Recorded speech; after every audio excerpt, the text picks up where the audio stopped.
tahun 1999 tentang pemberantasan tindak pidana korupsi untuk pasal 55 ayat 1 ke 1 KUH pidana, untuk pasal 65 ayat 1 KUH pidana telah terpenuhi.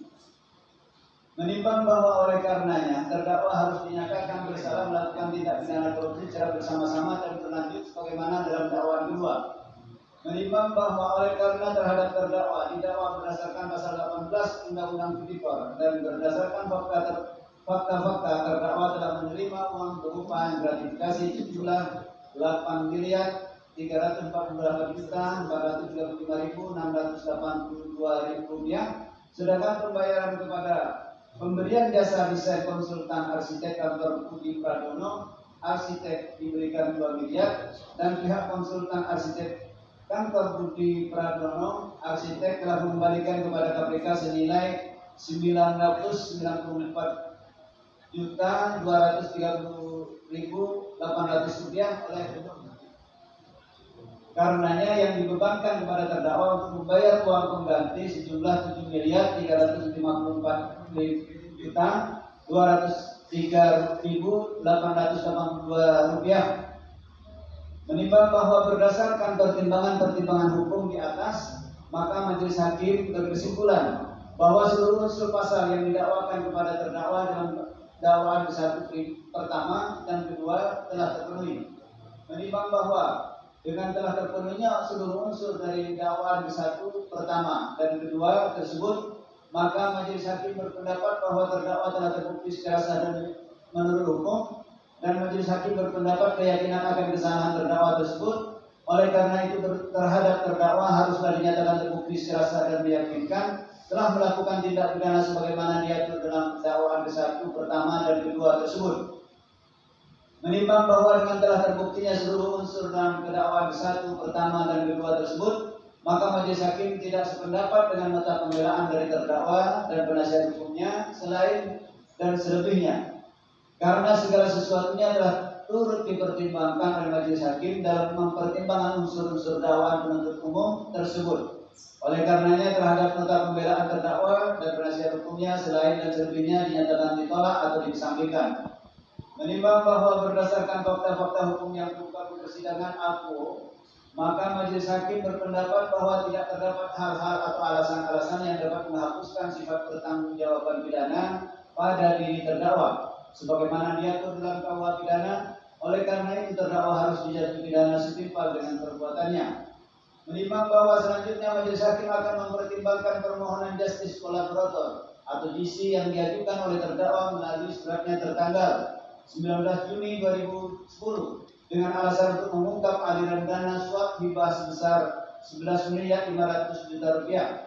Menimbang bahwa memperhatikan ketentuan angka 9 huruf A dan huruf C poin 2 Surat Edaran Mahkamah Agung Republik Indonesia nomor 04 tahun 2011 tentang perlakuan bagi pelapor tindak pidana whistleblower dan saksi pelaku yang bekerja sama justice collaborator di dalam perkara tindak pidana tersebut berbunyi,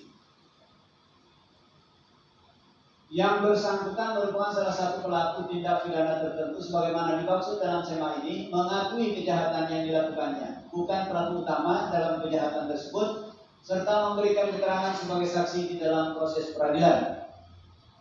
Atas bantuannya tersebut, maka terhadap saksi pelaku yang bekerja sama sebagaimana dimaksud di atas, hakim dalam menentukan pidana yang akan dijatuhkan dapat mempertimbangkan hal-hal penjatuhan pidana sebagai berikut.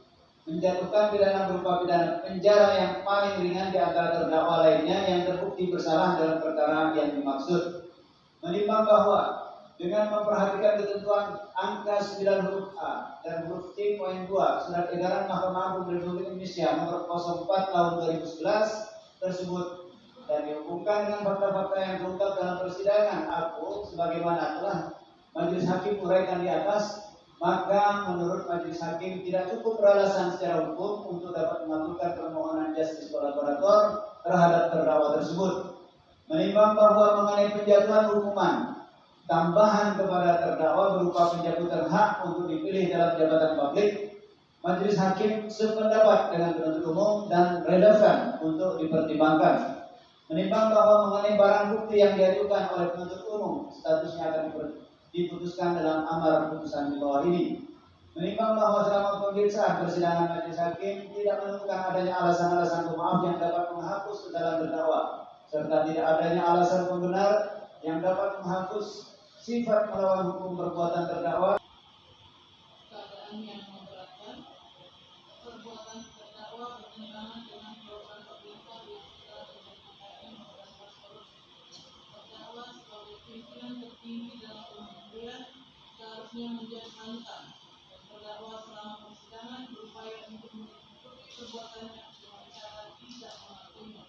Keadaan yang meringankan, terdakwa berlaku di persidangan. Terdakwa sebagai kepala keluarga dan mempunyai tanggung jawab terhadap anak-anaknya yang masih kecil. Terdakwa belum pernah dihukum.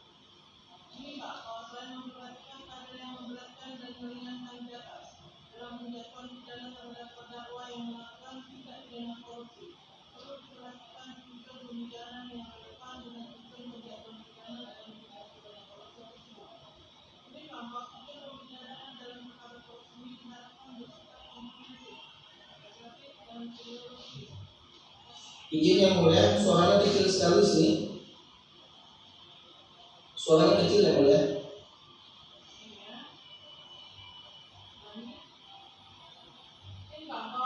Undang-Undang Nomor 31 Tahun 1991 tentang tindak pidana korupsi junto Undang-Undang Nomor 20 Tahun 2001 tentang perubahan atas Undang-Undang Nomor 31 Tahun 1999 bahwa pidana denda dapat dijatuhkan secara kumulatif atau secara alternatif dengan pidana penjara, dan kepada terdakwa juga selain pidana penjara akan dijatuhkan pidana denda yang jumlahnya akan ditentukan dalam amar putusan ini. Menimbang bahwa dalam perkara ini terdakwa telah dikenakan penangkapan dan penahanan yang sah, maka penangkapan dan penahanan yang telah dijalani terdakwa tersebut harus dikurangkan seluruhnya dari pidana yang dijatuhkan. Menimbang bahwa oleh karena selama pemeriksaan perkara ini terdakwa ditahan dan penahanan terdakwa dilandasi alasan yang cukup, maka perlu ditetapkan agar terdakwa berada dalam tahanan. Menimbang bahwa mengenai barang bukti yang diajukan di persidangan, yaitu berupa nomor 1 sampai dengan nomor 262 akan ditentukan dalam status amar putusan. Menimbang bahwa oleh karena terdakwa dijatuhi pidana berdasar alasan pasal 222 ayat 1 KUHP, maka terdakwa dibebankan untuk membayar biaya perkara yang besarnya akan ditentukan dalam amar putusan. Mengingat pasal 12 huruf A kecil Undang-Undang Nomor 31 Tahun 1999 tentang pemberantasan tindak pidana korupsi, sebagaimana telah diubah dan ditambah dengan Undang-Undang Nomor 20 Tahun 2001 tentang perubahan atas Undang-Undang Nomor 31 Tahun 1999 tentang pemberantasan tindak pidana korupsi, junto pasal 55 ayat 1 ke 1 KUHP pidana, junto pasal 64 ayat 1 KUHP pidana, dan pasal 12B besar Undang-Undang Nomor 31 Tahun 1999 tentang pemberantasan tindak pidana korupsi, sebagaimana telah diubah dan ditambah dengan Undang-Undang Nomor 20 Tahun 2001 tentang perubahan atas Undang-Undang Nomor 31 Tahun 1999 tentang pemberantasan tindak pidana korupsi, junto pasal 55 ayat 1 ke 1 KUHP pidana, junto pasal 65 ayat 1 KUHP pidana, Undang-Undang Nomor 8 Tahun 1981 tentang Kitab Undang-Undang Hukum Acara Pidana, pasal 8 ayat 2 Undang-Undang Nomor 48 Tahun 2009 tentang kekuasaan kehakiman, dan pasal-pasal lain dalam ketentuan perundang-undangan yang berkaitan.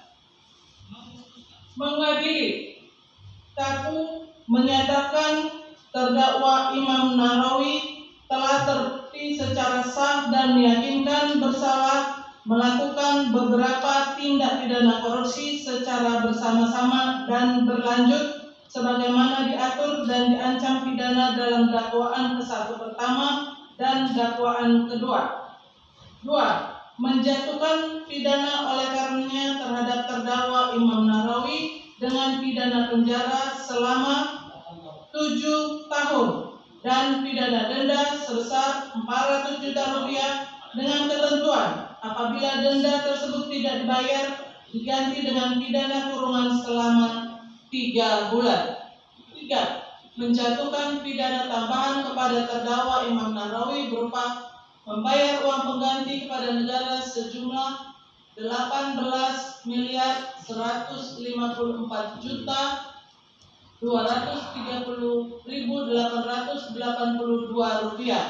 Jika terpidana tidak membayar uang pengganti dalam waktu 1 bulan sesudah putusan pengadilan yang telah memperoleh kuatan hukum tetap, maka harta benda dapat disita oleh jaksa untuk dilelang guna menutupi uang pengganti tersebut.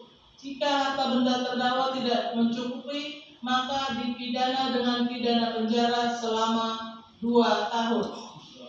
4. Menjatuhkan hukuman tambahan kepada terdakwa Imam Nahrawi berupa pencabutan hak untuk dipilih dalam jabatan publik selama 4 tahun yang dihitung sejak terdakwa selesai menjalani pidana pokok.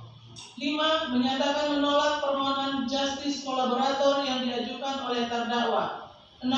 Menetapkan agar masa penahanan yang telah dijalani oleh terdakwa dikurangkan seluruhnya dari pidana yang dijatuhkan.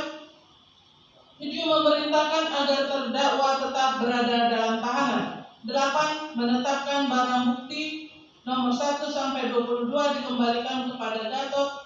Barang bukti nomor 20 menulis 2 tas ransel di ruangan ini kuat midi yang berisi uang, tetapi tidak mengetahui berapa jumlahnya. Saat itu di ruangan ini kuat midi ada Miftahul Ulum. Menimbang bahwa Miftahul Ulum menerangkan tidak pernah menerima uang sebesar 2 miliar rupiah dari Ening Kuat Midi, dan pada bulan Maret 2018 tidak 2 tas. Kalau telah diperoleh petunjuk ada 2 tas ransel yang berisi uang di ruangan Ening Kuat Midi pada saat yang bersamaan Miftahul Ulum juga berada di ruangan tersebut. Menimbang bahwa Miftahul Ulum menyangka pada bulan Maret 2018 tidak pernah datang secara bersamaan melihat Miftahul Ulum berada di ruangan Ening Kuat Midi, sehingga bantahan Miftahul Ulum tidak beralasan. Menimbang bahwa Miftahul Ulum juga membuat dari Ening Kuat Midi, sehingga tidak ada pihak lain yang melihat Ening Kuat Midi, sedangkan Miftahul Ulum tidak ada kaitan pekerjaannya dengan KONI. Dan pada saat Miftahul Ulum berada di ruangan Ening Kuat Midi, di bawah kolong meja ada 2 tas ransel yang berisi uang. Menimbang bahwa berdasarkan fakta-fakta tersebut memberi petunjuk yang menimbulkan keyakinan bagi majelis 2 tas ransel yang berisi uang telah diserahkan Ening Kuat Midi kepada Miftahul Ulum. Menimbang bahwa terhadap pencairan tahap ke-1 dana hibah pada tanggal 8 Juni 2018, Ening Kuat Midi meminta Joni Awi menyiapkan uang untuk diserahkan kepada Miftahul Ulum.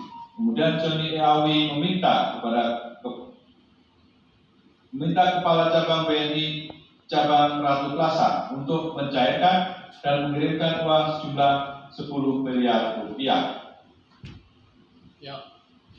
Menimbang bahwa pada hari yang sama uang tersebut secara melalui Arif Susanto sejumlah 3 miliar rupiah di ruangan kerja Joni Awi di kantor KONI Pusat. Menimbang bahwa pada saat acara buka puasa pada tahun 2018 di kediaman terdakwa kantor KONI Pusat dengan membawa tas koper. Setelah Arif Susanto masuk ke ruangan Joni Awi, lalu koper diletakkan. Menimbang bahwa dimasukkan ke dalam koper tanpa dihitung, hanya Joni Awi mengatakan pemerintah Arif Susanto untuk membawa koper tersebut ke daerah Pancoran dengan menggunakan taksi. Arif Susanto membawa koper berisi uang tersebut ke daerah Pancoran. Setelah di Pancoran di pinggir jalan bertemu dengan Miftahul Ulum. Lalu koper berisi uang sebesar 3 miliar rupiah dipindahkan ke mobil Nissan X-Trail warna hitam yang digunakan Miftahul Ulum. Selanjutnya Miftahul Ulum mengatakan terima kasih ya. Menimbang bahwa Ening Kuat Midi menyerahkan uang sejumlah 3 miliar rupiah dalam bentuk mata uang asing sebagaimana dakwaan ke-1 pertama dan penuntut umum. Menimbang bahwa tentang uraian pasal 18 Undang-Undang Nomor 31 Tahun 99 sebagaimana telah diubah dengan Undang-Undang 20/2001 tentang uang pengganti rumusannya berbunyi pembayaran uang pengganti yang jumlahnya sebanyak-banyaknya adalah sama dengan harta benda yang diperoleh dari tindak pidana korupsi. Menimbang bahwa penuntut umum dalam tuntutannya menyatakan menjatuhkan pidana tambahan kepada terdakwa Imam Nahrawi berupa membayar uang pengganti kepada negara sejumlah 19.154 juta dan seterusnya. Menimbang bahwa berdasarkan fakta hukum sebagaimana telah dipertimbangkan dalam unsur menerima hadiah atau janji terdakwa ada menerima hadiah berupa uang sebagai berikut: 1. Sekitar akhir bulan Januari atau awal bulan Februari 2018 sebesar 500 juta rupiah. 2. Sekitar bulan Maret 2018 menerima uang sekitar 2 miliar rupiah. 3. Tanggal 8 Juni 2018 menerima 3 miliar rupiah atas perintah Miftahul Ulum yang diambil dari Aris Susanto. 4. Uang sejumlah 3 miliar dalam bentuk mata uang asing dengan 71.000 US dolar 400 ya. Dan Singapura dolar 189.000 rupiah, 180 Sing dolar. 5. Uang tersebut dimasukkan dalam amplop senilai 3 miliar yang diserahkan Dirjen Buat Hamidi kepada pejabat Kemenpora. Menimbang bahwa berdasarkan pertimbangan-pertimbangan di atas, secara hukum uang yang diterima terdakwa yang berkaitan dengan komitmen fee terhadap BIPA dan APONI jumlah seluruhnya adalah sebesar 11 miliar 500 juta rupiah. Menimbang bahwa bersesuaian dengan ketentuan pasal 18 Undang-Undang 3199 sebagaimana telah diubah dengan Undang-Undang 20/2001 tentang tindak pidana korupsi, maka dapat dibebankan kepada terdakwa untuk membayar uang pengganti yaitu sejumlah 11 miliar 500 juta rupiah bagaimana dalam amar putusan ini. Menimbang bahwa berdasarkan pendapat penuntut umum, majelis tidak sependapat tentang jumlah nilai uang pengganti yang dibebankan kepada terdakwa, sedangkan tentang pendapat terdakwa dan penasihat hukum yang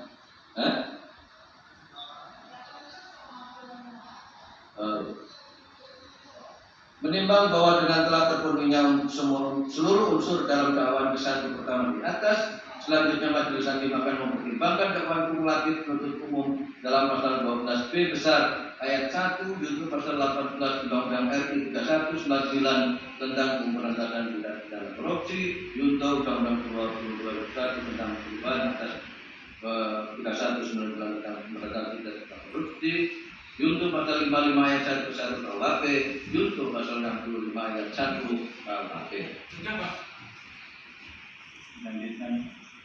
Menimbang bahwa berdasarkan fakta-fakta hukum di atas, terdakwa telah melakukan perbuatan mendisposisikan surat proposal kepada Miftahul Ulum yang mengakibatkan Miftahul Ulum dapat dengan leluasa mengetahui proses pengajuan proposal tersebut, sedangkan Miftahul Ulum sebagai asisten pribadi tidak ada kaitannya dengan pengajuan proposal dimaksud.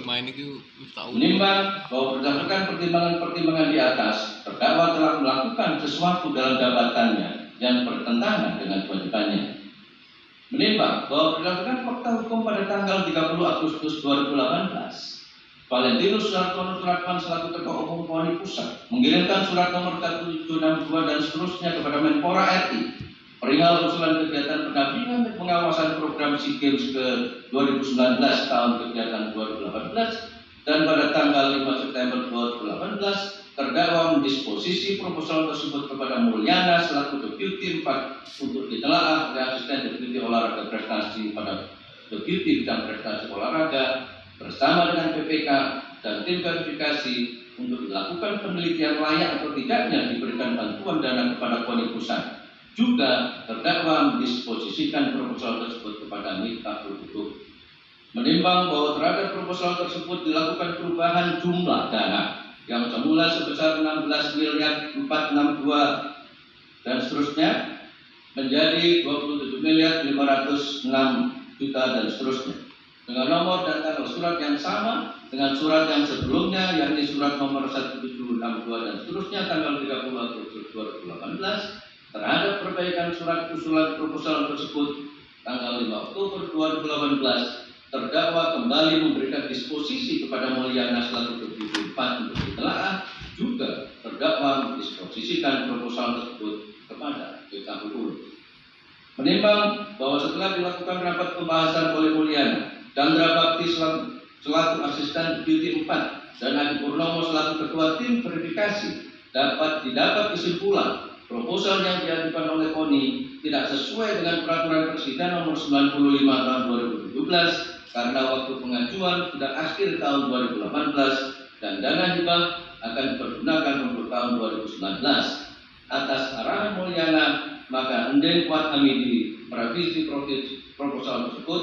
Kemudian pada tanggal 28 November 2018, Ending Kuat Hamidi mengajukan kembali perbaikan usulan proposal bantuan dana hibah KONI pusat tersebut untuk tahun kegiatan 2018 yang dibuat dengan tanggal mundur atau backdate tertanggal 10 Agustus 2018 dengan usulan dana sebesar 21 miliar 62 juta dan seterusnya yang ditandatangani oleh Ending Kuat Hamidi selaku Sekjen KONI atas nama Ketua Umum KONI Pusat, dan selanjutnya pada tanggal 6 Desember 2018 terdakwa mendisposisi kembali proposal tersebut kepada Mulyana selaku Deputi 4 untuk ditelaah dan dikaji, dan terdakwa juga mendisposisi proposal tersebut kepada Mirta Hulum selaku asisten pribadinya. Menimbang bahwa setelah meneliti fakta-fakta hukum tersebut, terdakwa beberapa kali memberikan disposisi untuk proposal surat nomor 1762 tanggal 30 Agustus 2018, baik dari besaran dana yang diusulkan, tanggal pengajuan dan pihak yang menandatanganinya. Namun terdakwa tetap memberikan disposisi terhadap surat-surat tersebut tanpa memberi perhatian yang khusus terhadap usulan tersebut. Seharusnya terdakwa sebagai pimpinan yang tertinggi dalam kementerian yang dipimpinnya mencari tahu dan meneliti secara seksama mengapa hingga terjadi pengajuan proposal secara posisi terhadap surat-surat proposal tersebut, dan terdakwa tetap memberi disposisi juga kepada Mirta Hulum selaku asisten pribadinya. Menimbang bahwa penasihat hukum terdakwa menyatakan terdakwa dalam mengeluarkan disposisi bantuan hibah KONI Pusat adalah dalam kedudukannya sebagai Menteri Pemuda dan Olahraga selaku pimpinan Kementerian Pemuda dan Olahraga. Jangan lupa subscribe ya.